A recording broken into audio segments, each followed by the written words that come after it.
25-26 শিক্ষাবর্ষের circular অনুযায়ী ইউনিটের ভর্তি তথ্য জানবো আজকে আমরা। এসএসসি 2022-23, এইচএসসি 2024-25 সালে যারা উত্তীর্ণ আছেন, অর্থাৎ যারা সেকেন্ড টাইম সহ এসএসসিতে কমপক্ষে 4 পয়েন্ট, এইচএসসিতে কমপক্ষে 3.50 করে মোট চতুর্থ বিষয় সহ 8 নম্বর লাগবে। শর্ত হচ্ছে ইংরেজিতে এমএনএস থাকা লাগবে, তাছাড়াও হিসাব বিজ্ঞানও এমএনএস লাগবে এবং ব্যবস্থাপনায় এমএনএস লাগবে। আবেদন ফি 700 টাকা। আবেদন শুরু হবে 22 নভেম্বর থেকে, চলবে হচ্ছে 7 ডিসেম্বর পর্যন্ত, অর্থাৎ 22 নভেম্বর বিকাল 4টা 30-এ আবেদন শুরু হবে।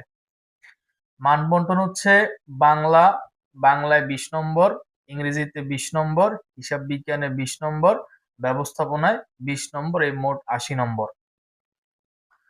নেগেটিভ মার্ক হচ্ছে প্রতি ভুলের জন্য 0.20 নম্বর কাটা যাবে। পরীক্ষার সময় 55 মিনিট, পাস নম্বর 80, 80-র ভিতরে হচ্ছে 36 পেতে হবে, এটা হচ্ছে ন্যূনতম 5 নম্বর।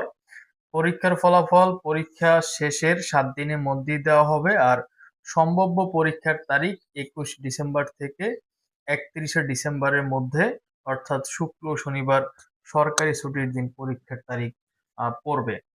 সো আজকে এই পর্যন্তই। এরপর কোন বিশ্ববিদ্যালয়ে ভর্তি তথ্য জানতে চাও তোমরা কমেন্ট সেকশনে জানাও।